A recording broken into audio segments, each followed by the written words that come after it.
for somebody who's like perhaps pivoters and new people because they're the most talked about, like having the most buzz on the internet right now about how much AI is going to replace a bunch of them, 50% unemployment. That's what Dario from Anthropic said. For people who are like, hey, this thing is happening no matter what I do. So what can I do?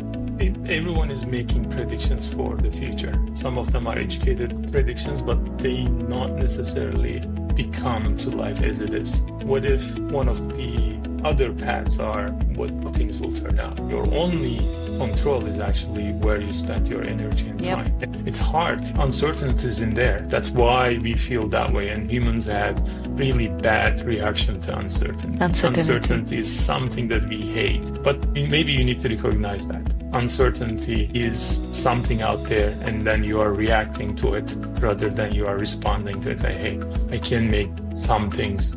I have some control. I have some agency on what I do, what I can do, and just go and do it. Maybe you will surprise yourself, and maybe the future will surprise us all.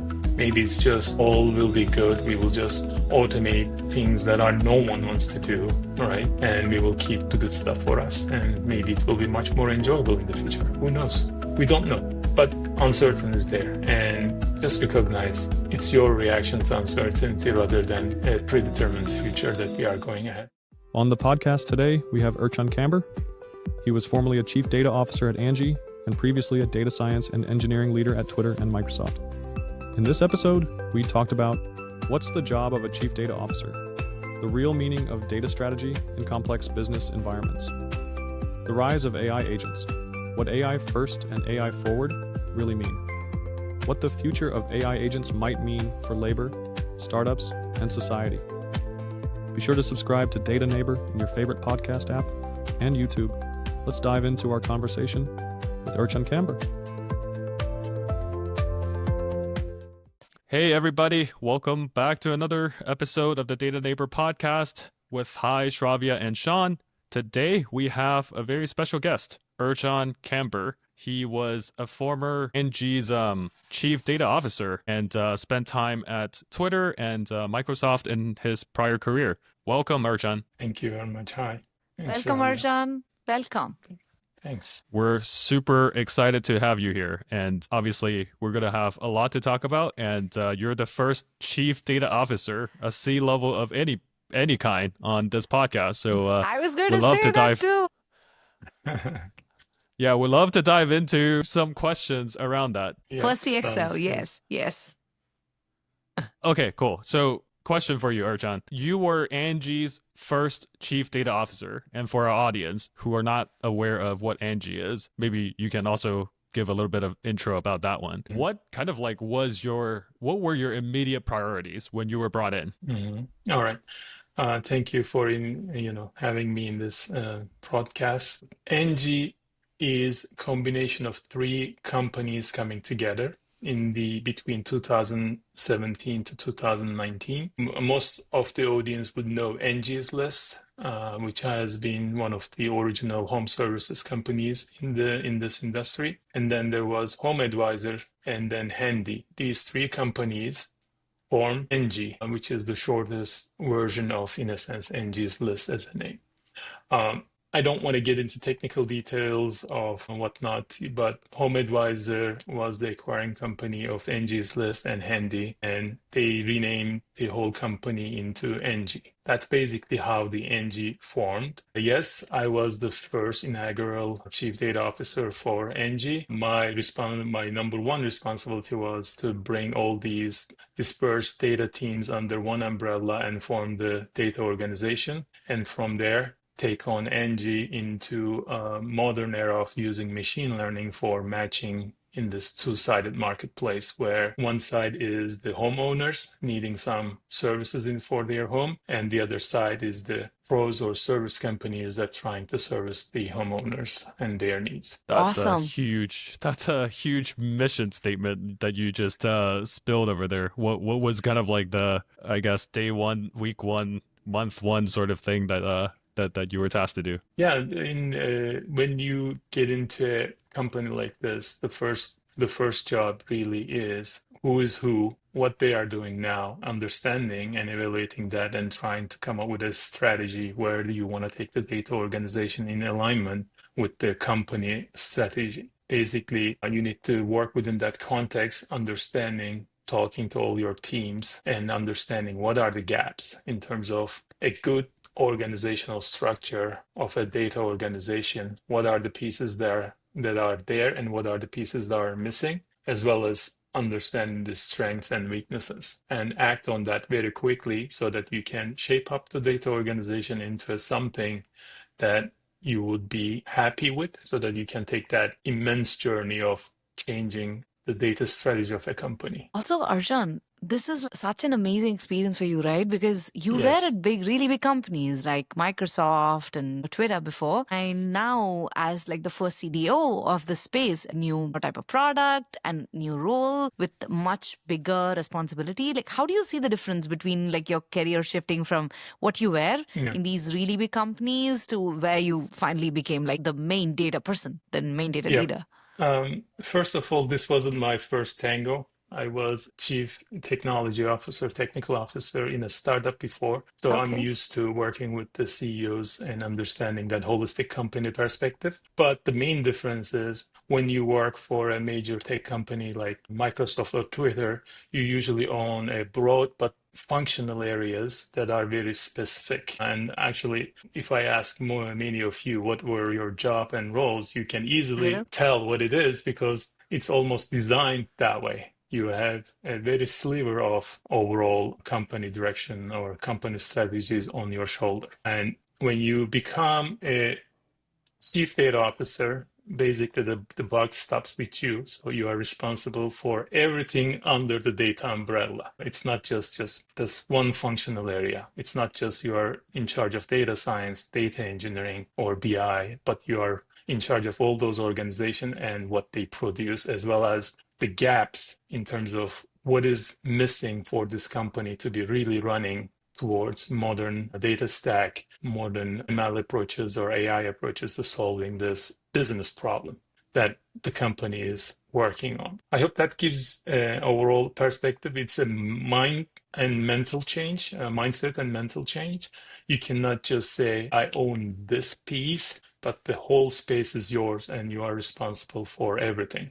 That's one difference. Second difference is that you will be in weekly leadership discussions, and you will be talking and discussing everything related to that company at that moment in time under the leadership of a CEO.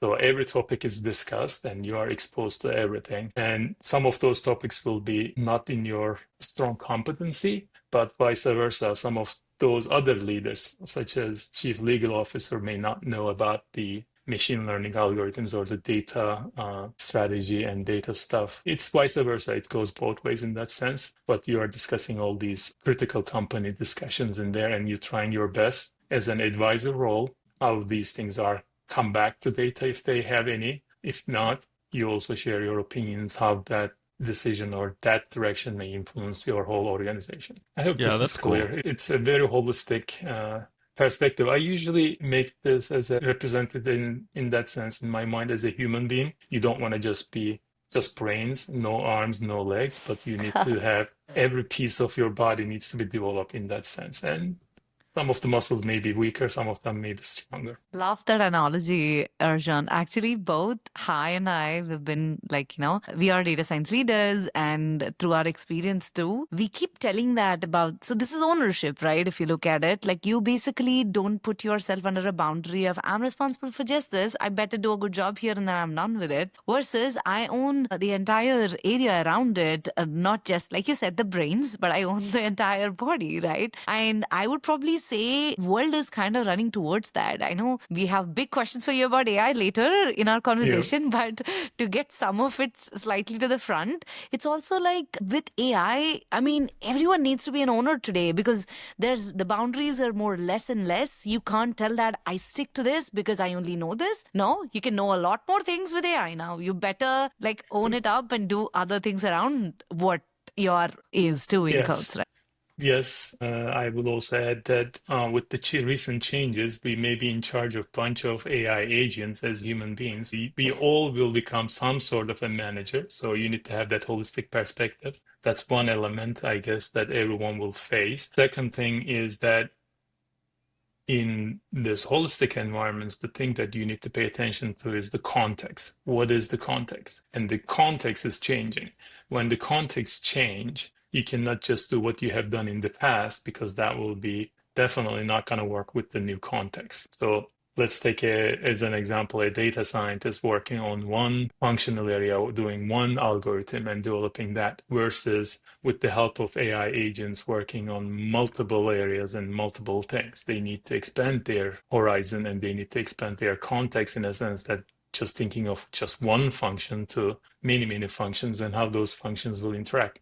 Those are the problems that they have not exercised or they have not thought before. Yeah. I mean, we're going to really get into the conversation in just a Yeah. bit, or maybe to Shavia's point, we can also pull it forward as well. What do you think? Yeah, definitely. But I have one question before pulling it forward.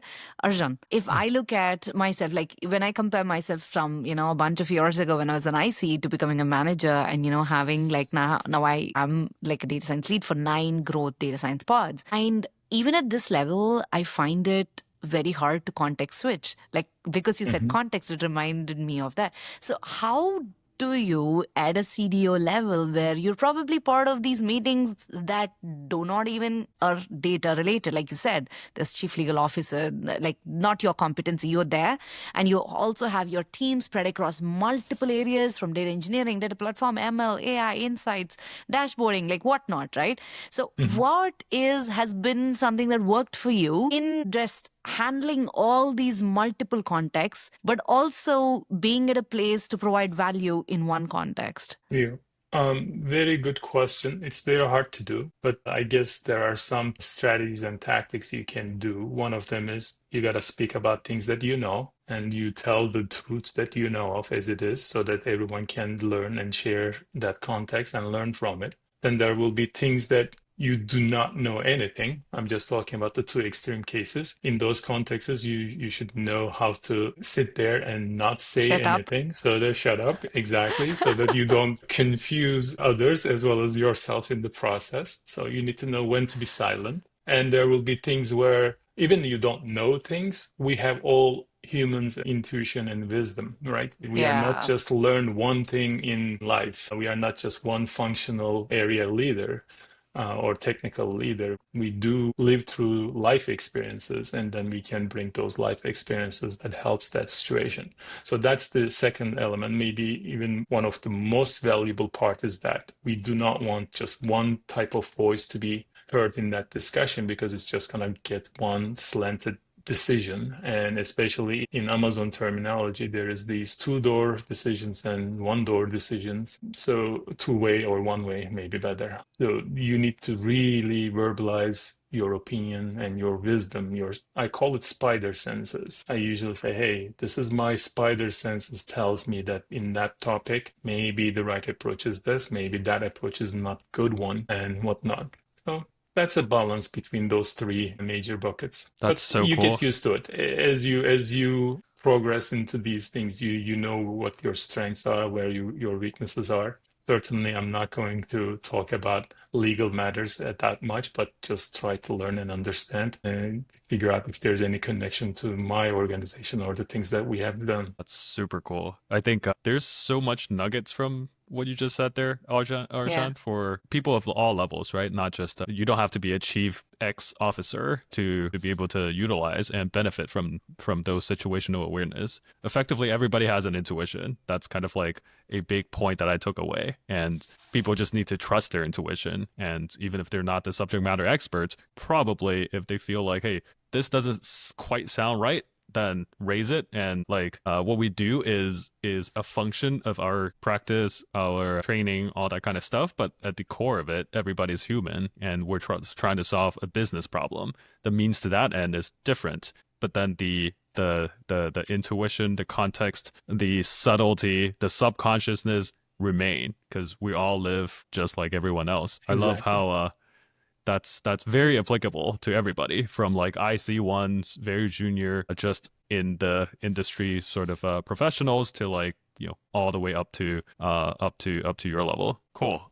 So let's see. In terms of, for example, like I heard you mentioned data strategy a few times. What does that entail, roughly speaking, and probably depending on the organizations, how much their affinity for data is, it probably either exists or in some form or fashion very different from each other. So from your perspective, what is a data strategy and what should it entail? Yeah, that's a very good question. Coming back to that context, if this will be different for every company that going through some major changes or just starting their life, it depends really the company context. In terms of a company like Angi, if you bring in three data sources, which will be way more than that. As you know, each company has probably three. And if you combine those three companies, there will be 9 to 10 data sources, and they are not talking to each other. But you have one unified single customers in front of you. So if you take it back from the customer, you got to ask, hey, in order to enable these customer scenarios, what do I need to do with my existing data sources? Which one needs to increase its quality? Which one needs to be brought into certain shape so that we can use it? And then you have responsibilities against the business leaders who are running these business functions, and they have their needs. So you need to expose this data to their needs and make sure that data has clean data, usable data, all these good stuff that everyone can talk about, I guess, in the data field. That needs to be done. And for organization, your data organization, you need to minimize the fragmentation of tools and data sources and everything, right? Those are the main things that apply to many companies, especially the companies that are merged in, let's say, the last couple of years. If you don't have those kind of merger issues, then you may have historical data sources, historical data sets, things that are not taken care of for a while that you want to. In my context, I was the first central data chief data officer in charge of central data organization. So you have to go through historical data sources, historical things that are no longer valid, but you need to clean them up. In my other context is that now, if you want to bring smarter machine learning or AI-based algorithms into matching problem, then you need to start things from ground up. And now you need to define what are the AI platforms that we will use, what are the data sources that we will use, internal, external, and what are the talent that will be running these systems 24/7. Where are you going to get those talents, and how can you quickly onboard them into your data organization and make them part of the bigger part of the data organization? So it goes and on and on. It's like concentric circles. There are certain things at the center that are very important, essential, then expands and out, and you need to explain all this different priorities and different important parts of that data strategy to your stakeholders. And it gets sometimes challenging because they don't see everything at the same level or the eye to eye. For example, a business leader who's only looking from that perspective will only focus on that part, and they want all those parts to be done for their function, but not paying attention to maybe another business leader side by side needing similar things. And a common platform for both might help them better rather than doing one individual thing and stuff like that. I hope that gives you overall picture. It's just, Yeah. you need to pick and choose what is at the core of your data strategy and move from there. Like in every answer, I have like so many branches of questions that I have. So I'll start from the first. So basically summarizing what you're saying, right, Arjan? Data as an organization is horizontal, right? And we have like the superpower of seeing the entire company. I keep telling this to my ICs too, and everyone that I work with or people when I coach people, is that people, I know AI is everywhere and ML is everywhere and data is important, data science is important, but I still feel it didn't live up to its potential. Like if you look at product managers, software engineers, they build product managers, come up with strategy. But actually the ground truth, what's happening in the world of the business is known to data scientists, is known to people who are working on this data together. It's just that depending on the type of, orgs that have and the leaders that have, you wait until the product comes to you. And if there's less proactivity, then you choose to not fulfill the potential of the entire, like the data could give you, right? So I love this approach of being horizontal. Like you said, as a platform team from like data perspective, you could inform both of them, guys, this is what we have. You could benefit from the business number 2 that you're not looking at to the business number 1, and business number 2 you could talk about the other way too. So that's very important or crucial as like someone like you who has this wide view, right? And when we talk about all of this strategy and structure and how we execute, I have a question on execution for you, Arjun.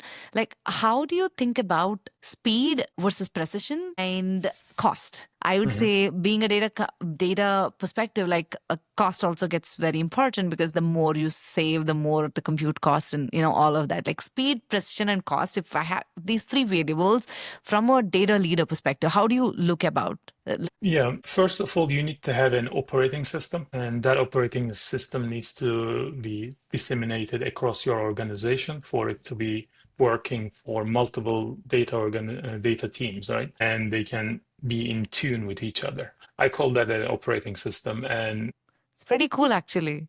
in many Yeah. of the places that I went to, one of the operating system parameters that I bring in is Agile. So you need to have Agile system of operating the data organization. No longer this, hey, we are a custom shop, artistry shop. We can do the data things that you want, but it's like, okay, this is a large data organization that is operating under the Agile framework. As like in any engineering organization, we have certain, Agile meetings, daily meetings, weekly meetings, reviews, and whatnot, that tie into quarterly plans that you put into there, that you can do OKR tracking, basically. OKR for people are, it's a Google's original way of objects, key results, and metric tracking system of achieving your goals. So you need to bring this practice of, we are like any engineering organization, we develop with the similar operating system, but we are data organization. So that's my operating system. That's the one that I brought into many, many teams, including Microsoft, Twitter, and Angi. And that made a huge difference in terms of this, your team 1 being in the same cadence with your team 2, and they are also in the same cadence with the engineering 1, product 1, engineering 2, product 2 teams. So you need to establish that one. In terms of speed, you can only achieve the speed by basically standardizing things. So the data ways that you do in team 1 needs to be similar into team 2, and they need to start in standardizing on the similar tools and platforms, such as it can be a central Snowflake or Databricks like warehouses, where everyone accesses the similar data, similar paths, and similar ways, so that you do not have different velocities, because these systems and these places, give or take, dictate your velocity and whatnot. That's in terms of precision. This is a very tough one, because this can be very tough if you want how much accuracy, how much precision you want. It comes with a cost. Yep. And one of the examples that have been very well known, which I will use that example, in terms of going an uptime of 99% for a software service, that's a different cost and different precision and different engineering skills you need, versus it needs to have 99.99.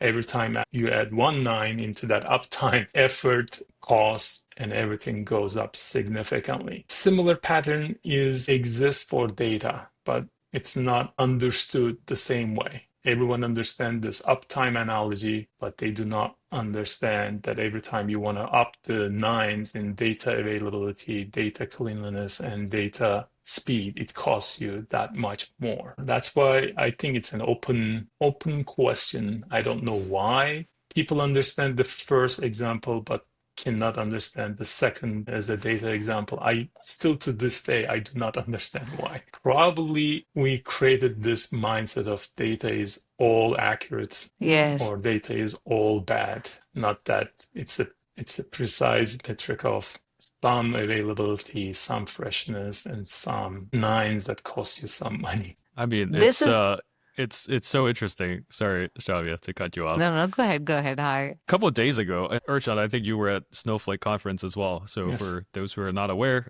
this week, this week is June 6th right now. So first week of June, there was a big developer conference in San Francisco, hosted by Snowflakes. It's like a multi-day event, and then I went on one of the days to just check out what's going on. And my takeaway was pretty interesting, where the entire booth, like at the basement, where all the vendors, all the partners are there to answer questions, do demos and stuff like that, probably 99% of them is demoing their flawless products based on you have 100% correct Yep. usable data. Like your metrics, your everything is perfect. And then they can do like everything agentic on top of it. They can ask LLM, you can do LLM prompting to get your sequels, to chart your to chart your revenue graphs and everything. It's magical. Yeah. The thing that nobody talked about was how do you actually get the underlying data to be ready for any of this. So I think that was just an interesting anecdote that kind of relates to what you just said. That's a problem with any sales and advertising, right? Like we tend to glorify so much of things be looking good, could be models themselves. If you talk about like the regular advertising, could be data, could be when my data scientists present, people are worried about giving bad news because we are so like when we do the advertising, when we want people to remember the work and, share something and we want something positive, it has to look good. It has to shine. Right? So, yeah. Yeah. I mean, there can be a lot to be said about this, but any, let's say, machine learning AI project has three outcomes. I'm just overly simplifying. One, it's awesome, it's working great. Two, I can't detect any change really, sorry. And the third, it's really bad. All the experiment A/B test results shown that if you are good at data science, machine learning, your success rate will be somewhere between 10% and maybe even lower if you have been experimenting a lot and trying a lot. Yep. And then you have this gigantic, I can't tell you what it is, that outcome is, and then there are bad news. It's kind of cursed. The better you get at something, the more bad news you give to people, or I can't really tell. And that's there. And this uncertainty of outcome in machine learning AI models is really hard to communicate because everyone is expecting this, hey, you are working on machine learning, you are working in AI, it will be great, right? That's the expectation set, and now you need to take it back from there. No. Science is not going that way. Science sometimes gives you good results. Sometimes you can't really tell if it is good or bad. Totally. Speaking of AI, you have, switching gears a little bit, you have kind of two philosophies in terms of being AI first versus AI forward.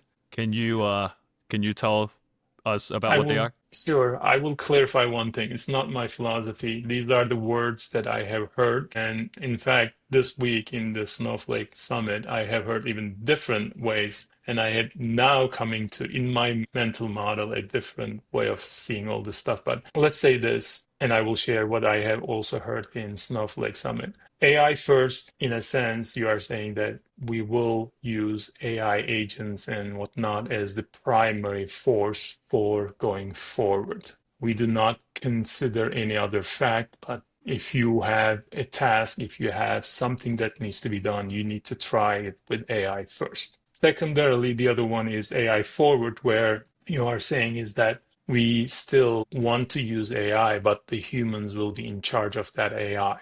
Right. And so the AI and platforms and tools, agentic tools, will be going hand in hand with the humans, and chosenly humans in different level of control over the outcome of the AI is providing. The language that I heard yesterday, in fact, so don't quote me if I'm recollecting some of those wrong, but the Lisa Cohen, head of data science in one of the AI companies, the major ones, Oh, Anthropic, yeah.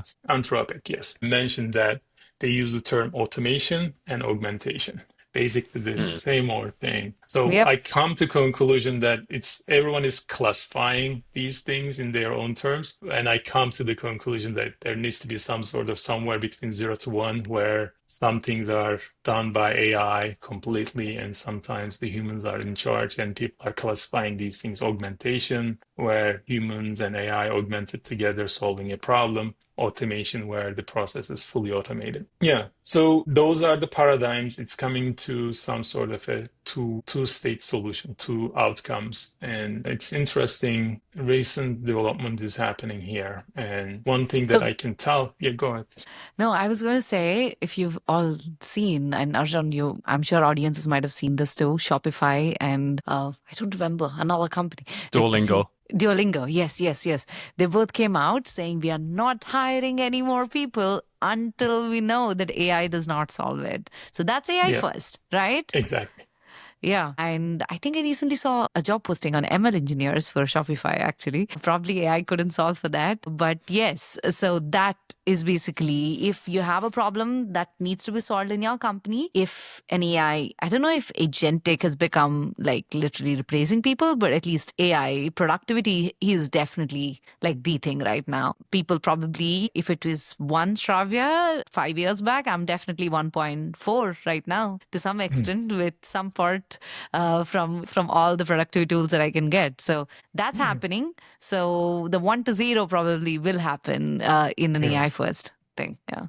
Exactly. I guess the best description of where things are going is come out of a report from Microsoft a couple months ago. It's the concept they use is the frontier firms, where frontier firms are companies that using AI in different layers, and they put in this some sort of a 3 to 4 stage, where in the first stage you can call it augmented or AI forward, where humans are using AI chat tools to help to get their job done faster and better. And then at some level, they go into humans working with AI agent, but they are in charge of that AI agent, and the AI agent then does work. And then you can scale that up. And one of the central questions they ask is how many humans to AI agent ratio is optimized or perfect for that scenario? We were working with data scientist to product manager ratio. Yeah, Now we have a different ratio Now, altogether. exactly the same idea. And at some point, if you take all this extreme, I'm skipping a couple stages, but it's automated fully. AI agents working with each other, maybe one AI agent in charge of the other AI agents, and they are doing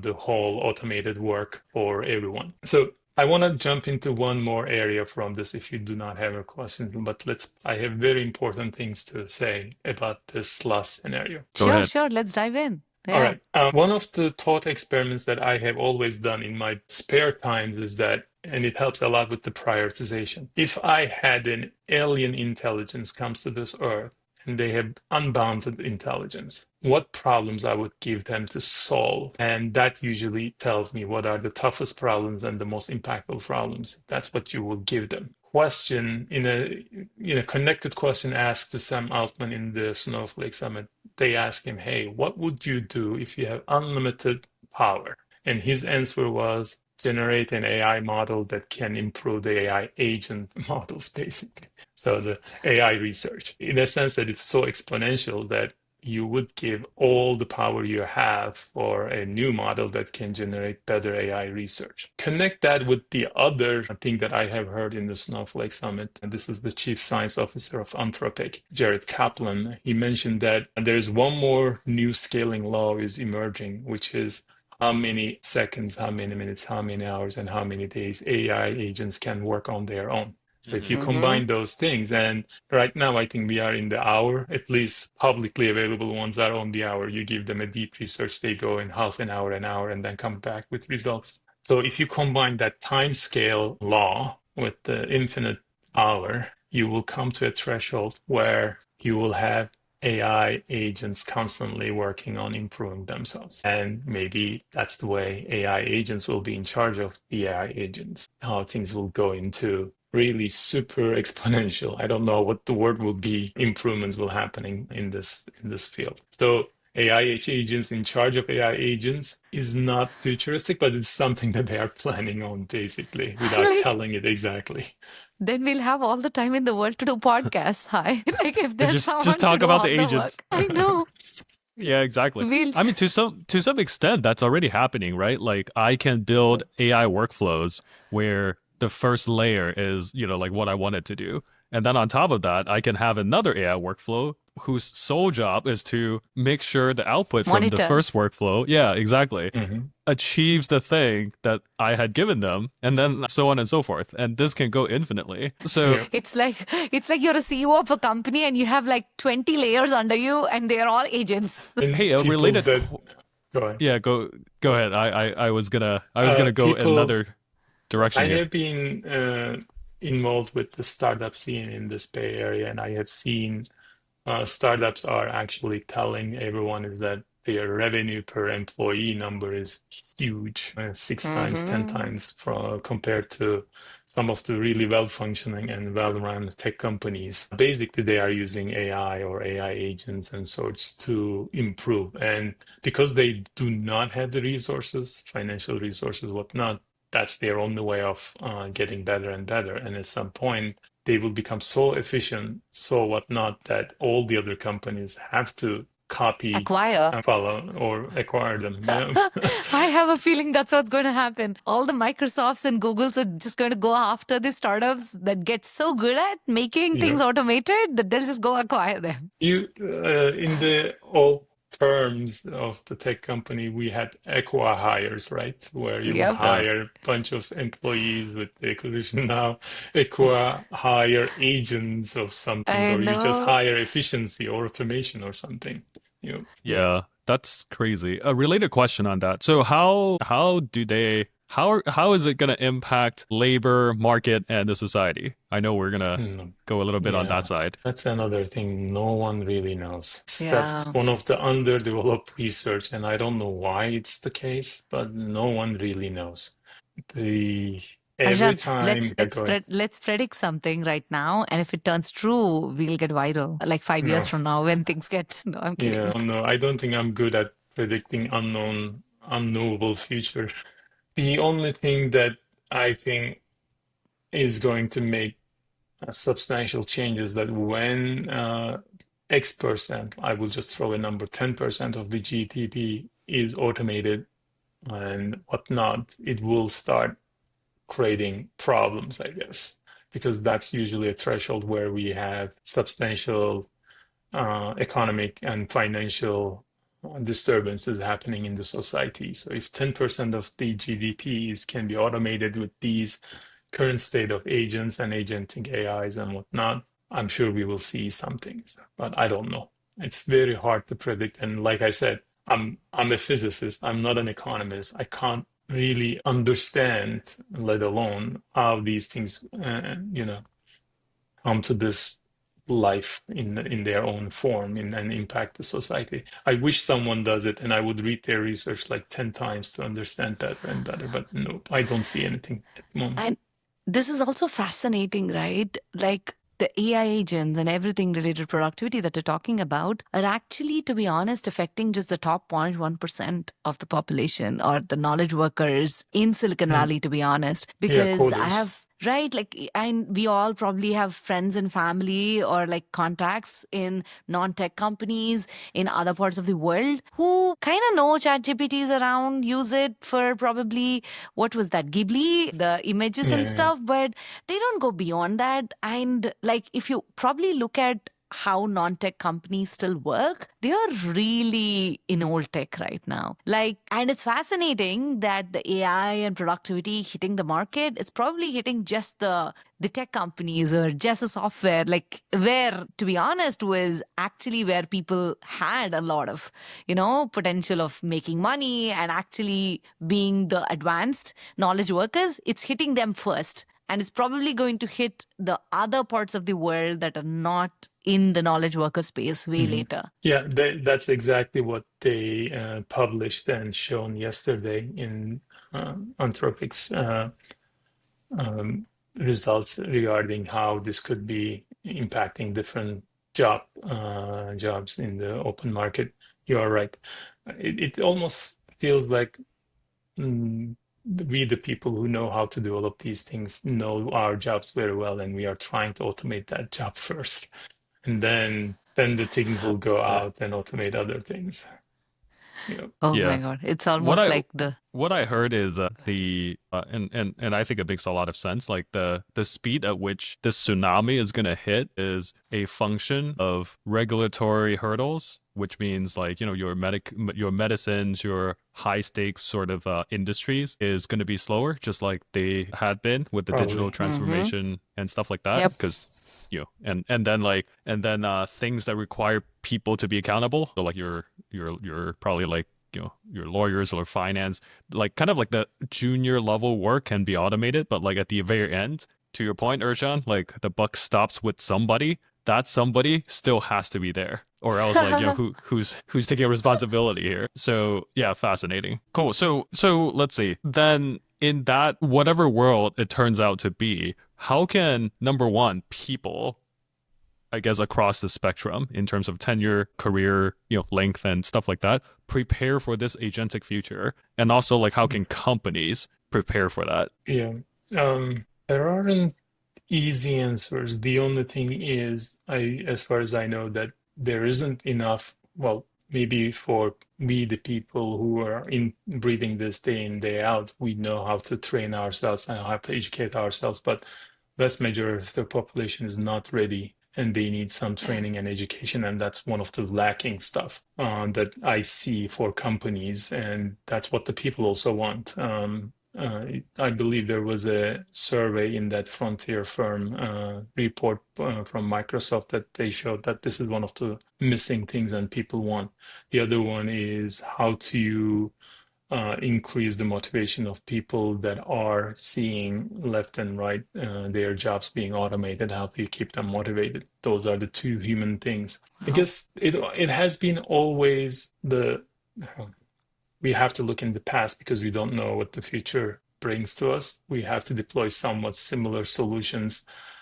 If industrial revolution happened, it's better for you to join and be part of that industrial revolution rather than try to stick to um, what you know. Basically, if you are a senior developer worried about this, try to learn how to use Cursor with your favorite programming language and try to get good at it. Because one of the other things that I have heard is that in this framework, in this new world, your prompts, have fine-tune your prompts, how your system prompts, etc., your moat, your competitive advantage. So you need to start from somewhere and get good at it. There's no other way because you will be competing with other people that are maybe good at it. And if you need to compete with them, you need to be good at it. There's nothing that I can think of other than this one at the moment. Interesting. I think the motivation piece you said, I Yeah. want to dig a little bit deeper into it. For somebody who's like, maybe like, especially, let's see, perhaps pivoters and new people, but I don't want to just be confined to them because they're the most talked about, like having the most buzz on the internet right now about like how much of them are handicapped by the fact that hey, AI is going to replace a bunch of them, 50% of employment. That's what Darius from Anthropic said. For people who are like, hey, like this thing is happening no matter what I do, so what can I do? Meaning they're just like waving their hands and like, hey, I control what I control, but I'm no longer in control sort of sentiment. How do you kind of bring that motivation back to them of like, hey, not all is lost, for example. It's not doom and gloom. It's Well, one of the possibilities, but it may not exactly. be. Everyone is making predictions for the future. Some of them are educated predictions, but they not necessarily become to life as it is. What if one of the other paths are how things will turn out? And you are one of your only control is actually where you spend your energy and Yep. time. And I'm not the person who likes to give up things, and so I would say, okay, I have some skills, I have something, some capabilities, and let me use and let me convert them into what I can do with the current situation. And that's what I would say. It's not all doom and gloom. right? And that it's hard. Uncertainty is in there. That's why we feel that way. And humans have really bad reaction to uncertainty. Uncertainty. Uncertainty is something that we hate. But maybe you need to recognize that uncertainty is something out there, and then you are reacting to it rather than you are responding to it. Like, hey, I can make some things. I have some control. I have some agency on what I do, what I can do, and just go and do it. Maybe you will surprise yourself, and maybe the future will surprise us all. Maybe it's just all will be good. We will just automate things that are no one wants to do, all right? And we will keep the other stuff for the good stuff for us. And maybe it will be much more enjoyable in the future. Who knows? We don't know. But uncertain is there. And just recognize it's your reaction to uncertainty rather than a predetermined future that we are going ahead. Yeah. I mean, that's such a profound message, Arjan. Like, it's because irrespective of who you are, you could be a, data science leader, you could be like an IC, you could be a new person. It's hitting everyone. It's your choice on how you want to, do you want to ride the wave? It's hard. You probably don't know how to ride it. And it's all about what you could do with what's available. It's like that question that was asked to Sam, ask yourself, right? You have these tools in front of you and you have all the time in the world, or let's just think that, what would you do with it? How would you make yourself from 1 to 2x or 1x yourself? And all companies or whoever, they want to hire people who could do that for their company.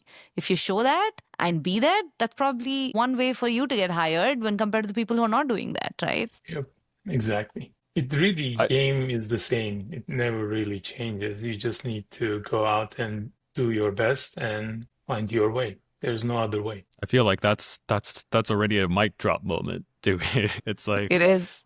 that's a perfect ending to this episode, I feel like. Yeah, I have one or two questions that I'm like, oh, this is so good. We should probably end with this, so that people take away the intensity or the seriousness of the matter or the answer. Yeah. Yeah. Should we, Shravya, do you have more questions or should we? I have one question. So probably we can make this into so we have one question at the end, Arjan, for everyone. Generally, we have the question that we ask people is like, what is the most underrated skill that it is for data science? But I want to ask something different for you. Okay, because you're our first CXO, person CDO. So let's say, how do you think communication could be improved? So let's say, as in a meeting with the CEO or in a meeting with even with you, and let's say this new data scientist who joined, and people tend to give a lot of detail, right, when they are presenting. What is the right way of communication with a CXO person? Yeah. Very good question. Very hard to do. But one thing that I learned, and I think I would ask everyone to think truly, is that not everyone is technically knowing what technical details that you are talking about. And they have a different frame in their mind when they see the problem. And you need to try to see the problem from their eyes rather than your own eyes, and try to take them through what they are seeing and how maybe the reality is different than that, and then come to a understanding that, hey, maybe you should consider the problem this way, and these are the elements in the problem space that you should also look into. What you're seeing is a very simplified version of the reality, and I will help you take you through the reality that we deal with. And in some cases, that will work. And in some cases, the executives are all about directness and quickest path to the answer. So answer first, and then realize that they may not see what you are seeing, and they may not know what you are knowing, and then find that quickest path through their lenses to the answer. I think that will be my advice. Very hard to do, but some people are very skilled and they can do it very easily. That's another higher level form of empathy. Like, Shravya, how many guests in the past where I think, what are some not to be missed skill sets in the age of AI? Like empathy came up a ton. And it's not just in the AI world. It's a forever skill that requires honing, and sounds like in the room that you're in, Ercan, that's indispensable as well. Awesome. Cool. Awesome. Awesome. Yeah, that was great. Hey, thank you so much for coming on to the podcast, Ercan. I hope the audience enjoy this episode, and looking forward to hearing the feedback. Thank you very much for Everyone, having. thank you so much, Arjan. And everyone, if you have any questions for Arjan, please have them in the comments, and please like, share, and subscribe to the channel to get more, information around AI, data, and everything. Yeah. Cool, awesome. All right, thanks everybody.